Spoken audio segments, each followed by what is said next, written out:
যে নির্বাচনটা, সেই জায়গাটি কিন্তু সর্বোচ্চ গুরুত্বপূর্ণ।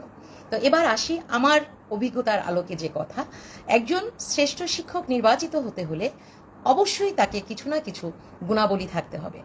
একজন শ্রেষ্ঠ শিক্ষক, আমি মনে করি একজন সহকারী শিক্ষককে একজন শ্রেষ্ঠ শিক্ষক নির্বাচন প্রক্রিয়ায় সর্বপ্রথম একজন প্রধান শিক্ষক যদি বলেন যে তিনি এই বিদ্যালয়ের শ্রেষ্ঠ শিক্ষক, তবেই সেই ক্লাস্টার থেকে একজন প্রতিটি বিদ্যালয়ের প্রধান শিক্ষক যদি মনোনয়ন দেন যে আমার বিদ্যালয়ের এই শিক্ষক শ্রেণী পাঠদান কার্যক্রম থেকে শুরু করে সকল ধরনের কার্যক্রমে তিনি অ্যাক্টিভ, শুধু শ্রেণী পাঠদান কার্যক্রমের সঙ্গে যুক্ত থাকলেই যে শ্রেষ্ঠ শিক্ষক এটাও কিন্তু না, তবে শ্রেণী পাঠদান কার্যক্রমও থাকতে হবে, আপনার প্রধান শিক্ষকের সাথেও আপনার তাকে কাজের সহযোগিতা করতে হবে। আমি এটি সহকারী শিক্ষক শ্রেষ্ঠ শিক্ষকের কথা বলছি, যেহেতু আমি সহকারী শিক্ষক। তো একজন প্রধান শিক্ষক যখন নির্বাচন করবেন যে তার বিদ্যালয়ের কোন শিক্ষকটি, যেমন আমি এক্সাম্পল হিসেবে বলি, আমার সাথে প্রায় প্রধান শিক্ষক সমিতির আলাউদ্দিন মোল্লা স্যারের সাথে আমার শুধু সাংগঠনিক কথা না, আমার সাথে কিন্তু অনেক সময় তার মানে বিদ্যালয়ের মান উন্নয়ন, তারপরে ক্লাসরুমে কী ধরনের অ্যাক্টিভিটি, তিনি তার বিদ্যালয়ের একজন শিক্ষক সম্পর্কে আমাকে বলেন যে আপা এই শিক্ষক অনেক ভালো পাঠদান করেন। একজন প্রধান শিক্ষক যখন একজন শিক্ষক সম্পর্কে মন্তব্য করবে যে তিনি ভালো শিক্ষক, আমি মনে করি নিঃসন্দেহে তিনি ভালো শিক্ষক। এবং এই জায়গায়ও কিন্তু আবার সাংঘর্ষিক বিষয় কিছু কিছু জায়গায় থাকবে।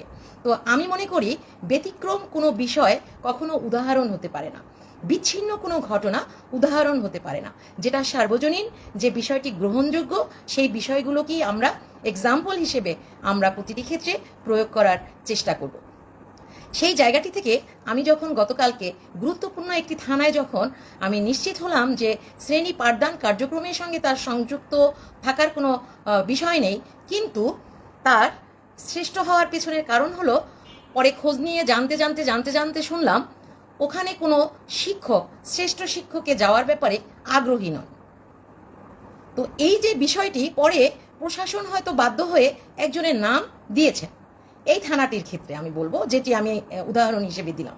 কিন্তু এমনও উপজেলা আছে যে উপজেলায় হয়তো আমাদের উপজেলা শিক্ষা কর্মকর্তা বলেন, সহকারী উপজেলা শিক্ষা কর্মকর্তা বলেন, কিংবা সাংগঠনিক অনেক ক্ষেত্রে চাপ থাকতে পারে, কিন্তু আমি মনে করি শ্রেষ্ঠ শিক্ষক নির্বাচনের ক্ষেত্রে এই জায়গাটিতে অবশ্যই নিরপেক্ষ থাকা প্রয়োজন।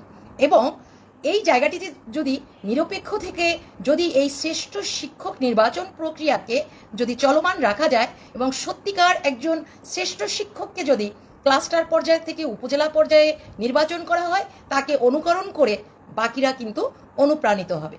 কিন্তু অত্যন্ত হতাশার বিষয় হচ্ছে, আমরা অত্যন্ত পরিতাপের বিষয় দেখছি কিছু কিছু জায়গায় এর ব্যত্যয় ঘটছে। এতে আমাদের নিবেদিত শিক্ষকদের ভেতরের হৃদয়ে রক্তক্ষরণ হচ্ছে। এবং এই যে স্বজনপ্রীতি করে উপজেলা থেকে যে নির্বাচন প্রক্রিয়ার যে জায়গাটি, আমি বলবো যদি এই ধরনের বিষয় আপনারা পরিলক্ষিত করেন, আপনারা সাথে সাথে সেই উপজেলা শ্রেষ্ঠ শিক্ষক নির্বাচন প্রক্রিয়ার জায়গাটিতে আপনারা রুখে দাঁড়ান।